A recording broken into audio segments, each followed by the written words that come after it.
Hello friends, Shashi Agarwal channel के अंदर मैं doctor Shashi Agarwal welcome you all. Today our subject is history of economic thought, and we are going to understand the main ideas of Adam Smith in his book The Wealth of Nation.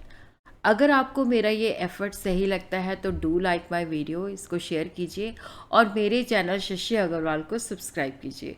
So this is my app Edusum app, जिसको आप Google Play Store से download कर सकते हो. ये जो app है commerce, economics and management students को काफ़ी सारा फ्री स्टडी मटेरियल और काफ़ी सारे मॉक टेस्ट प्रोवाइड करती है. और उसी तरह काफ़ी सारे स्ट्रक्चर कोर्सेज भी हैं. तो हिस्ट्री ऑफ इकोनॉमिक थॉट का स्ट्रक्चर कोर्स भी यहाँ पे अवेलेबल है. Link I will be sharing the description box. तो सबसे पहले हम देखते हैं कि जो एडम स्मिथ की जो एक मास्टरपीस है बुक, जिसने एडम स्मिथ को बहुत ज़्यादा रिकॉग्निशन दी, दी वेल्थ ऑफ नेशन.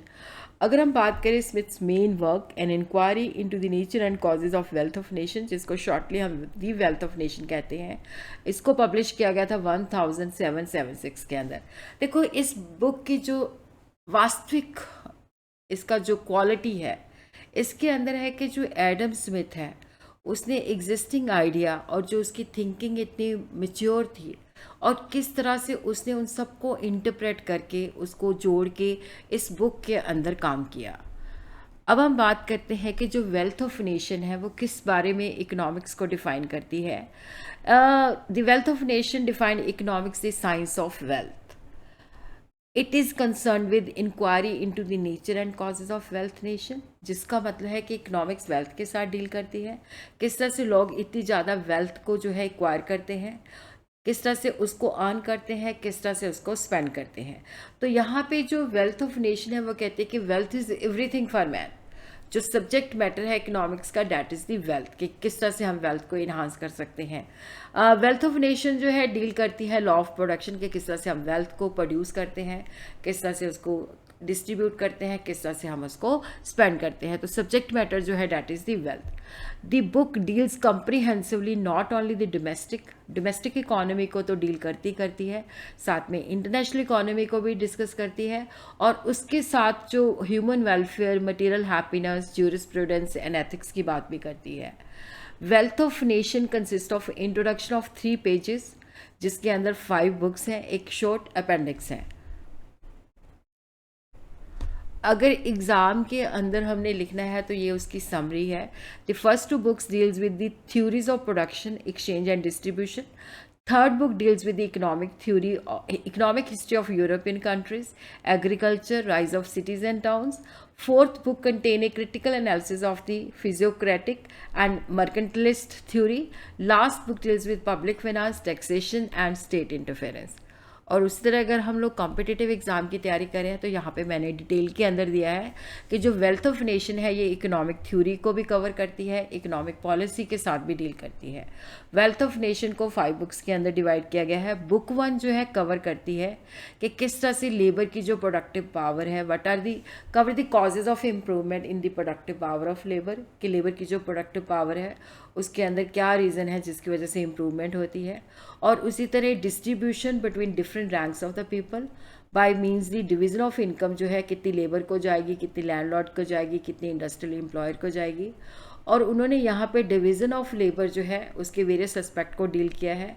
और उसी तरह यहाँ पे मनी का जो ओरिजिन है और मनी को हम किस तरह से यूज़ कर सकते हैं उसके बारे में बात की है. और उसी तरह problem of pricing of commodity और डिस्ट्रीब्यूशन ऑफ इनकम के साथ उसका क्या लिंक है. तो जब उन्होंने प्राइसिंग पोर्शन कवर किया तो यहाँ पे labour, money and value of the commodity. और उसी तरह उन्होंने बताया कि जब हम प्राइस जो है फिक्स करते हैं, जैसे वेजेस, प्राइस, रेंट, तो उसके बारे में बात की. बुक 2 जो है डील करती है nature, accumulation and employment of stock. और यहाँ पे देखते हैं कि किस तरह से वो प्रोडक्टिव हो सकती है. तो यहाँ पे उन्होंने प्रोडक्टिव और अनप्रोडक्टिव लेबर को डिफाइन किया है कि unproductive labour, money as a particular branch of general capital of society and interest, इसके बारे में बात की है. बुक 3 जो है वो हमें जो है डिफरेंट नेशन की जो इकोनॉमिक हिस्ट्री है उसके बारे में बताती है.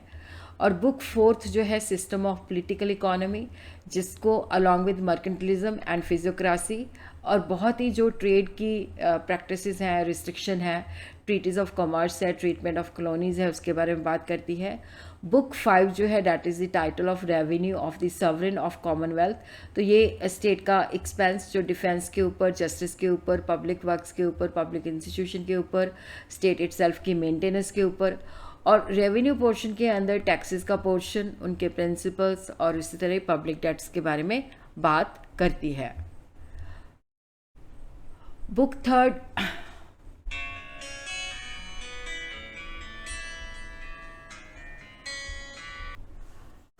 आगे हम देखते हैं Smiths main economic ideas. First है लेबर। द कंसेप्ट लेबर जो है बहुत ही ज़्यादा, जैसे एडम स्मिथ ने अपनी वेल्थ ऑफ नेशन के अंदर लेबर को बहुत ज़्यादा इम्पॉर्टेंस दी है कि labour is the only productive factor. Physiocrats जो है वो कहते हैं कि लैंड ही सिर्फ प्रोडक्टिव है, उन्होंने लेबर को कभी भी प्रोडक्टिव नहीं माना। But according to Adam Smith labour जो है that is the most important factor जो कि वेल्थ ऑफ नेशन को इन्हांस करता है। तो उन्होंने लेबर की जो है इम्पॉर्टेंस को बहुत ज़्यादा हाईलाइट किया, और उसके साथ ही लेबर को तो हाईलाइट किया ही किया, साथ में जो नेचर का रोल है उसको भी अंडरमाइन नहीं किया, उसकी को भी इम्पॉर्टेंस दी। तो मतलब एडम्स में ये जानते थे कि फिजिकल इन्वायरमेंट और जो लेबर है वही वेल्थ ऑफ नेशन को डिटर्मिन करते हैं।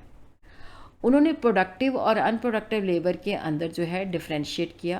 प्रोडक्टिव लेबर का मतलब है कि जो लेबर प्रोडक्टिव है, जो कि ड्यूरेबल कमोडिटीज़ प्रोड्यूस करती है, जिसको हम ड्यूरेबल वेंडेबल कमोडिटी क्राइटेरिया कहते हैं, उसी के मुताबिक लेबर वो प्रोडक्टिव है जो कि प्रोडक्ट को वैल्यू ऐड करती है, जिसको हम वैल्यू एडेड क्राइटेरिया कहते हैं। और उसी तरह फर्स्ट क्राइटेरिया के मुताबिक labour which produces durable commodity, जो कि ड्यूरेबल कमोडिटीज़ प्रोड्यूस करती हैं जिनको हम अकोमुलेट कर सकते हैं। और उसी तरह वहाँ पे क्या है कि देखो जो अनप्रोडक्टिव लेबर है वो सर्विसेज प्रोड्यूस करती है जो कि टाइम ऑफ प्रोडक्शन के अंदर कंज्यूम करती हैं। जैसे शू फैक्ट्री के अंदर जो लेबर है डैट इज़ प्रोडक्टिव, लेकिन जो पर्सनल सर्वेंट है वो है अनप्रोडक्टिव। वैल्यू एडिड क्राइटेरिया के मुताबिक जो प्रोडक्टिव लेबर है वो अपने आप को भी मेंटेन करती है और अपने जो बेसिकली जो एम्प्लॉयर है उसको भी प्रॉफिट देती है। एडम स्मिथ की जो डेफिनेशन है प्रोडक्टिव और अनप्रोडक्टिव ये फॉल्टी है। जैसे फिजियोक्रेट ने सिर्फ एग्रीकल्चर लेबर को ही प्रोडक्टिव कहा, स्मिथ ने प्रोडक्टिव लेबर के अंदर ऑल टाइप्स ऑफ लेबर को इंक्लूड किया जो टेंजिबल गुड्स प्रोड्यूस करती हैं, बट उसने सर्विसेज को इसके अंदर एक्सक्लूड कर दिया जो इनटेंजिबल चीज़ें प्रोड्यूस करती हैं। स्मिथ थ्योरी, उसके बाद जो नेक्स्ट आइडिया है that is the division of labour. Smith theory जो है उसके अंदर डिवीज़न ऑफ लेबर जो है उसका बहुत ही सिग्निफिकेंट इन्फ्लुएंस है कि किस तरह इकोनॉमिक्स के अंदर काम होता है। लेबर जो है that is the source of wealth, जो कि वेल्थ को क्रिएट करता है, और अगर हम काम को जो है लेबर के अंदर डिस्ट्रीब्यूट करते हैं तो लेबर की प्रोडक्टिविटी इंक्रीज़ हो जाती है और वेल्थ ऑफ नेशन और भी ज़्यादा बढ़ जाती है। अकॉर्डिंग टू एडम स्मिथ अगर हमने प्रोडक्टिविटी को इंक्रीज़ करना है तो उसके अंदर क्या होता है कि जो हमने रेपिटेटिव टास्क है जो डिफरेंट लोग काम करते हैं उनके अंदर डिस्ट्रीब्यूट कर दिया जाए, कि ये नहीं है कि एक काम जो है एक ही बंदा करे, अगर उसके पार्ट्स को डिफरेंट लोगों के अंदर डिवाइड कर दिया जाए तो एफिशिएंसी और प्रोडक्टिविटी इन्हांस हो जाती है। तो इससे क्या होगा कि हर एक वर्कर जो है एक पर्टिकुलर स्किल के ऊपर ही फोकस करेगा, अपनी एफिशिएंसी को इंक्रीज़ होगा और उसकी स्पेशलाइजेशन बढ़ेगी। तो डिवीज़न ऑफ लेबर जो है that is a system of social cooperation, जिसके द्वारा प्रोडक्शन जो है पर्टिकुलर एक्टिविटीज़ और सीक्वेंस के अंदर जो है कैरी ऑन किया जाता है। जैसे एडम स्मिथ की जो एग्जांपल है पिन मेकिंग इंडस्ट्री, जिसके अंदर 18 डिफरेंट ऑपरेशंस हैं, जो इसकी बहुत बढ़िया एग्जाम्पल है, क्योंकि जो पिन मेकिंग है जब हम इसको डिवीज़न ऑफ लेबर कर देते हैं तो उसके अंदर एफिशिएंसी इंक्रीज हो जाती है। Smith has shown that individual pin maker working alone could not make more than 20 pins in day, but जब काम को डिवाइड कर दिया जाता है तो वही 4800 पिन्स जो है पर डे प्रोड्यूस कर सकता है। तो एडम स्मिथ ने फोकस किया सोशल डिवीज़न ऑफ लेबर। इसने कहा कि सारे इंडिविजुअल एक दूसरे के साथ कॉपरेट करें। It emphasize the cooperation of individual for the satisfaction the desire of each, कि सब लोग जो है एक दूसरे के साथ अपनी सेटिस्फैक्शन, अपने डिज़ायर को पूरा करने के लिए एक दूसरे के साथ कॉपरेट करें। डिवीजन ऑफ लेबर जो है it's a process by which particular social labour produces goods for all. तो यहाँ पे एडम स्मिथ ने कहा कि division of labour was limited by the extent of the market. अगर मार्केट बड़ी है तो डिवीजन ऑफ लेबर भी ज़्यादा होगी, अगर मार्केट कम है तो डिवीजन ऑफ लेबर भी कम होगी। जितनी ज़्यादा कमोडिटी की मार्केट बड़ी होगी उतनी ही डिवीजन ऑफ लेबर पॉसिबल है, और अगर हायर डिवीजन ऑफ लेबर है तो लार्ज स्केल के ऊपर प्रोडक्शन एसेंशियल है। और उसी तरह क्या है कि डिवीजन ऑफ लेबर जो है कि मतलब कि कितनी कैपिटल अवेलेबल है उससे भी इन्फ्लुएंस होती है। अगर कैपिटल लिमिटेड है तो डेफिनेटली डिवीजन ऑफ लेबर भी कम होगी। तो what are the benefits of the division of labour? देखो, जब काम को डिस्ट्रीब्यूट कर दिया जाता है तो उसके साथ क्या है कि जो लेबर है उस पर्टिकुलर टास्क के अंदर स्पेशलाइज हो जाती है, एफिशिएंसी बढ़ जाती है। जैसे वर्क को हम जब छोटे छोटे पार्ट्स के अंदर डिवाइड कर देते हैं तो काम क्विकली होता है, प्रोडक्शन में इंक्रीज हो जाती है। When work is subdivided into various parts, worker is asked to do small part of the whole job. तो यहाँ पे टाइम भी सेव होता है, टूल भी सेव होते हैं, और प्रोडक्शन भी क्विकली इंक्रीज होती है। और जिसके बेसिस पे क्या होता है कि डिवीजन ऑफ लेबर का ये बेनिफिट है, इंसेंटिव है कि काम जल्दी से ख़त्म होता है। बट इसी के साथ डिवीजन ऑफ लेबर की डिसएडवांटेजेस भी है कि जैसे हम एक या दो काम ही कर पाते हैं, उसी में स्पेशलाइज हो जाते हैं और बाकी काम हमें नहीं आते, तो वहाँ पे पर्सनल सेटिस्फेक्शन नहीं होती क्योंकि मोनोटनी आ जाती है। और ड्यू टू स्पेशलाइजेशन क्या होता है कि लेबर जो होती है वो इमोबाइल हो जाती है, क्योंकि जब हम एक ही काम को बार बार करते हैं तो वर्कर जो है बोर हो जाता है, और जिससे क्या होता है कि मेंटल स्टैग्नेशन हो जाती है। नेक्स्ट जो है that is the capital. Capital जो है that is the fountain of national wealth, और प्रोडक्शन के अंदर इसका सिग्निफिकेंट रोल है। वेल्थ ऑफ नेशन जो है डिपेंड करती है डिवीजन ऑफ लेबर के ऊपर, और डिवीजन ऑफ लेबर जो है that is govern by the labour. तो कैपिटल जो है 3 फॉर्म में होती है। एक तो जिसको हम इंस्ट्रूमेंट ऑफ प्रोडक्शन, जिसके द्वारा हम प्रोडक्शन कर सकते हैं, एक फंड जिसके द्वारा हम वर्कर्स को मेंटेन कर सकते हैं, और जिसके द्वारा हम रेवेन्यू जनरेट कर सकते हैं। स्मिथ ने डिस्टिंग्विश किया fixed capital and circulating capital. Capital को हम 4 डिफरेंट वे से एम्प्लॉय कर सकते हैं। जैसे अगर हम रॉ मटेरियल जो है एनुअली प्रिक्योर कर सकते हैं, रॉ मटेरियल मैन्युफैक्चर कर सकते हैं, फिनिश गुड्स की ट्रांसपोर्टेशन कर सकते हैं, distribution. According to Smith, capital formation is the result of the interaction of the self interest of individual। कि जो कैपिटल फॉर्मेशन होती है, क्योंकि यहाँ पे जो इंडिविजुअल है वो सेल्फ इंटरेस्ट से एक दूसरे के साथ इंटरेक्ट करते हैं, एक दूसरे के साथ कोऑपरेट करते हैं। और उसी तरह जब हम आउटपुट को बढ़ाना चाहते हैं तो वो डिपेंड करता है कि एक कंट्री के अंदर रेट ऑफ इन्वेस्टमेंट कितनी है। रेट ऑफ इन्वेस्टमेंट डिपेंड करती है सेविंग के ऊपर, और जो सेविंग हम करते हैं और उसको इन्वेस्टमेंट के अंदर कन्वर्ट करते हैं, वहाँ पे जो इंसेंटिव होता है, मोटिव होता है, प्रॉफिट होता है। प्रॉफिट डिपेंड करता है कि किस तरह का इंस्टीट्यूशनल इन्वायरमेंट है।